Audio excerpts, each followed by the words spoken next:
Hello, and thank you for joining me at Spooky Reviews. I'm the Ghostess, and I decided to cap off this countdown series by looking at the creme de la creme of horror cinema.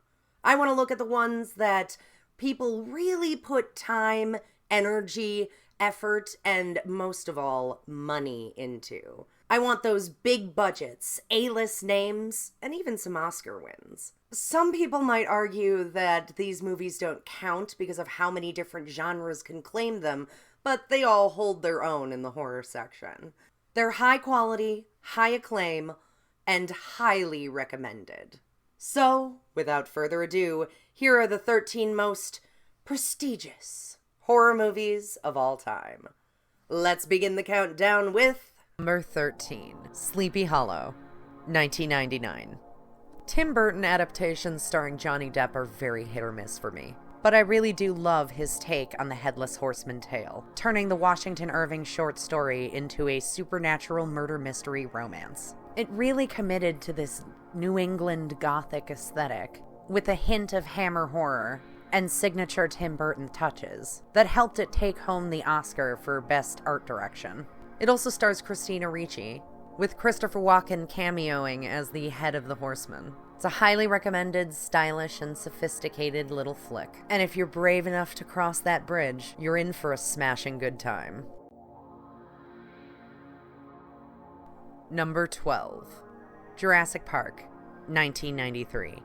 I've seen this movie more than I have seen any other movie my entire life, with my first attempted viewing at age 6, being just young enough to create a deep fear and adoration for their creative interpretation of a velociraptor. When I talk to people about it, they're usually split about 50-50 as to whether or not they consider it a horror movie. And while it is also a Steven Spielberg action-adventure science fiction with clever kid characters and heartwarming moments, it's primarily centered around genetically modified dinosaurs that escape a park and hunt down half the cast. So excuse me for calling it a monster movie. Spielberg was actually pretty good friends with Michael Crichton, so when the author started talking to him about this book idea, Spielberg was already adapting it into a film in his head. The graphics were years ahead of their time and kind of still seem to be better than what most movies can make today, blending animatronics and CGI effortlessly, so it's no surprise it walked away with Oscars for Best Visual and Sound Effects. And while I've seen this enough to know where every single flaw is hidden, the epic scale allows me to suspend my disbelief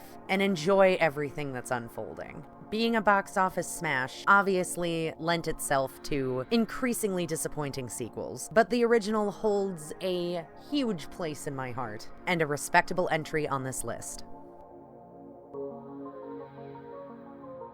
Number 11, The Omen, 1976. A diplomat slowly discovers the demonic truth behind the parentage of his son, who was switched at birth. The Academy Award-winning score and the stellar cinematography carry this film far better than the storyline does, but it still makes for a very interesting mystery that unfolds nicely. Gregory Peck performs as stoically as ever, and they found the perfect son of Satan to balance between devious and adorable. This film is also notorious for being cursed, with members of the crew facing terrible fates that befell characters in the movie, making it not only famous but infamous. Some of the sequels are surprisingly good, and the 2006 remake is also fairly faithful. I definitely recommend you check out this devilish drama.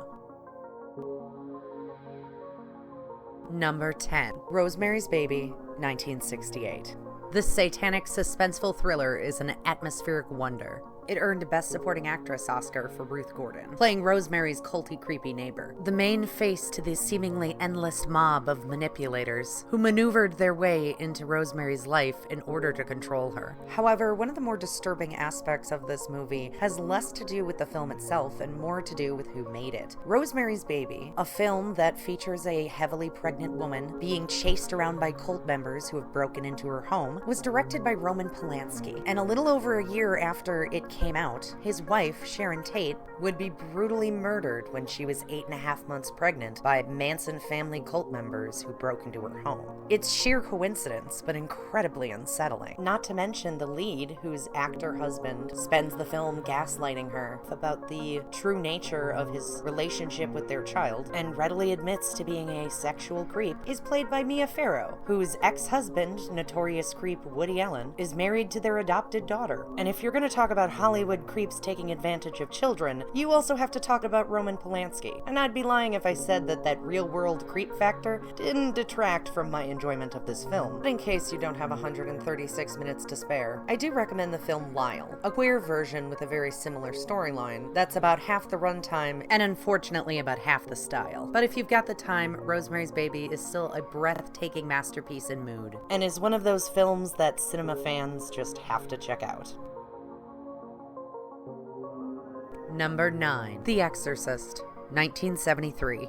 Here's where I say something pretty controversial. I don't really like The Exorcist. While I was raised Christian, demons were never something emphasized in my church, and I found that demonic possession movies tend to resonate more with my Catholic friends than they do with me. I first saw it when I was about 13 years old, and all of the hype had built it into something that I thought was going to blow my mind. And considering the over 2-hour runtime, I honestly found a lot of parts of it pretty boring. As an adult, with a more mature sensibility, I've grown to appreciate the craft of The Exorcist and how much good filmmaking is on display, regardless of the content. The actors give it their absolute all, and it totally earned its Oscar for Best Sound Mixing. So while it's not exactly topping my all-time favorites lists, my head is still spinning at the work that went into this prestigious possession picture.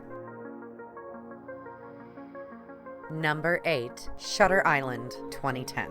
Leonardo DiCaprio leads a cavalcade of stars through this neo-noir psychological mystery, co-written and directed by Martin Scorsese. This film has definitely grown on me over time. As with every rewatch, I come to appreciate more and more of its craftsmanship, not just in how the story unfolds, but in how it's all visually tied together. It's very stylish, and the transitions between hallucinations, dream world, flashbacks, and reality are done with an exquisite hand. You cannot ask for a spookier setting than an isolated island insane asylum cemetery on a dark and stormy night. It's a surprising psychological mystery, with everything working in its favor, and it's definitely one that I think you should make a point of investigating soon. Number 7.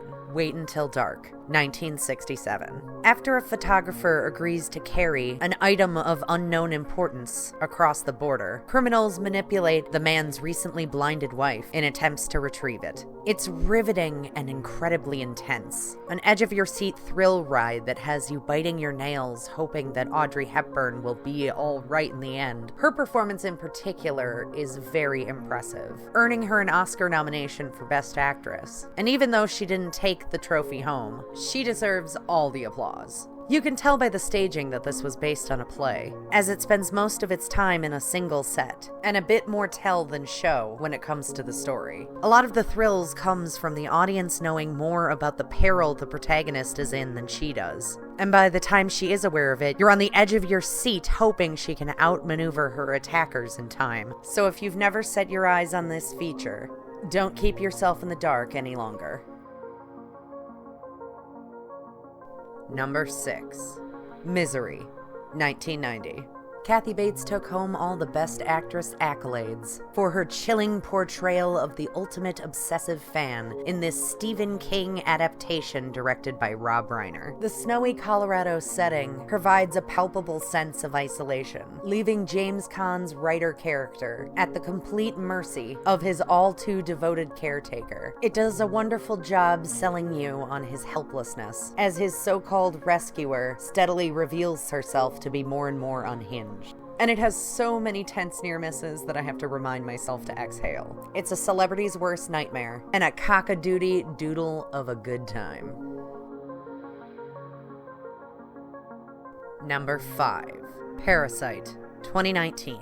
A Korean tale of toxic symbiotic classism that follows an opportunistic family as they con their way into employment at a rich household full of many secrets. This film finds its footing in many genres, all blended together nicely in a smooth style by director Bong Joon-ho. Not a lot of foreign filmmakers get to make their Oscars kiss, and I was so happy to see this one take home the gold. It's a comedic family drama crime thriller with sprinkles of ghost story, psychological terror, and just the right amount of gore. It builds on strong characters and delivers shocking twists that make perfect sense when you go back to see all the seeds being planted.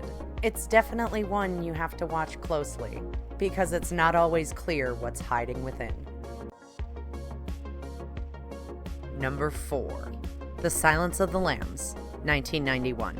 Weird, embarrassing confession. What Twilight was for many an adolescent girl, The Silence of the Lambs was for me. I romanticized that toxic fantasy of a dark, brooding intellectual who was dangerous to everyone except the female object of their obsession and devotion. Also why I loved Phantom of the Opera. So when talking about this movie, I sometimes get cringy twinges of embarrassment. But that doesn't make this any less of a fantastic film. The studio honestly didn't have a ton of faith in this crime thriller adapted from the novel by Thomas Harris, which Ted Talley won all the awards for turning into a screenplay. They released it in February, which is usually a dead zone for movies, but then it turned around and swept the Oscars. It's definitely problematic when it comes to its representation of the trans community, but I think you'll find most of the other filmmaking choices hold up extremely well. Almost every moment in this movie is memorable, with concepts to make your skin crawl, and the sort of psychological tension that could slice you down to the bone. This may not be the first film adaptation to feature Hannibal Lecter, but it is the one that solidified him as a horror icon. A sophisticated psychopath that inspired many a copycat killer, with high-concept criminal slashers like Saw and Seven swimming in its wake. And even though he was only in the film for like 20 minutes, Anthony Hopkins' performance took home an Oscar for Best Actor and a BAFTA. And once you watch it, you can understand why.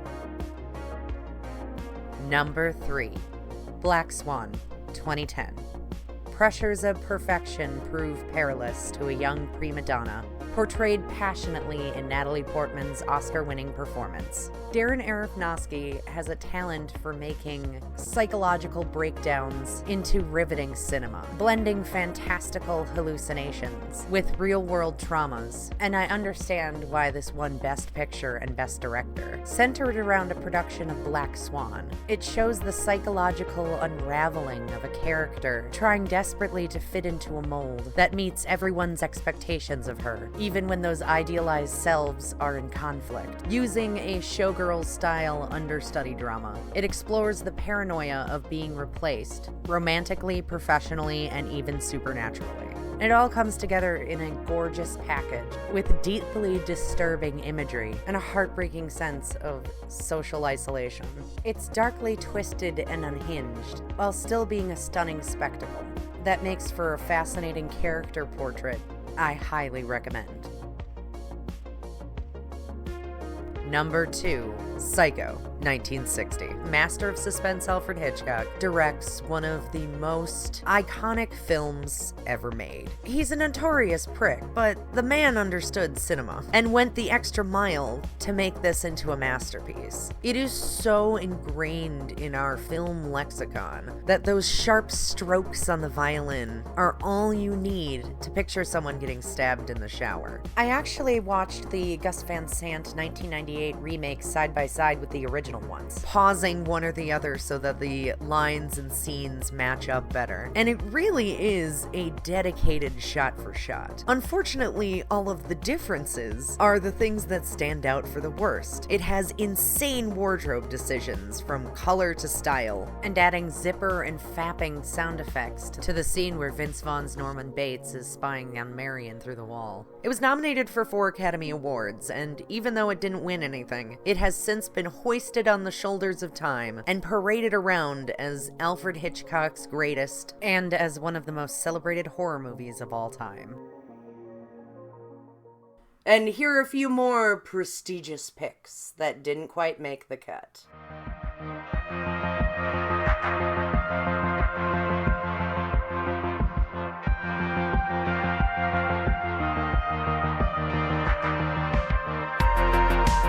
And the number one most prestigious horror picture of all time is Jaws, 1975. I almost feel like I don't have to say anything here. As with Psycho, you don't even need to see the movie to understand the references, as only 2 notes from that Oscar-winning soundtrack instantly transports you to a shark on the prowl. It's based on a novel by Peter Benchley that is hands down one of the worst books I've ever read cover to cover. It's got a very pulpy middle section that has all these side stories involving the mafia, Brody's wife sleeping with Hooper, and a bunch of heavy-handed social commentary about how the hippy-dippy yuppie generation knows nothing about a hard day's work. It was one of the few times that reading the book made me really appreciate the movie adaptation, as Spielberg's team expanded on the best parts, trimmed away the fat, and smoothed it all over with a sense of whimsy action-adventure to create an all-American creature feature. It's famous for having all sorts of production issues, and having to make do with a malfunctioning mechanical shark. The happy accident being that the less you actually show of your monster, the more effective each reveal can be. A move that became a staple of Spielberg and the monster movie genre altogether. And it has so many moments that have been parodied, homaged, and just plain copied that if you have somehow never seen it, so many references are going to click into place when you do. It has some pretty laughable sequels and a ton of horrific copycats. But when it comes to a film with talent and acclaim, this aquatic killer knocks everyone else out the water. So those were, in my humble opinion, the 13 most prestigious horror movies of all time. If you enjoyed this video, please like, share, and subscribe. Follow me at Spooky Ghostess on Twitter. Let me know in the comments below if I missed any of your favorites, and be sure to check out the rest of this series. And thank you to everyone who subscribed to my channel since I started this series.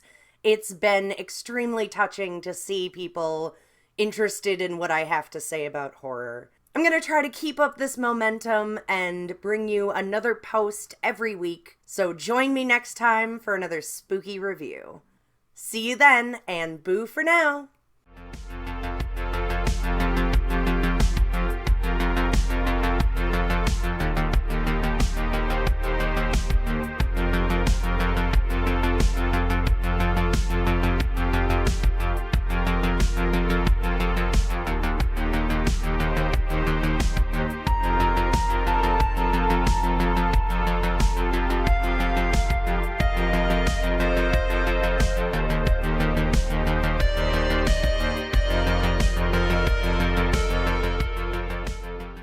I can't see a thing without my glasses.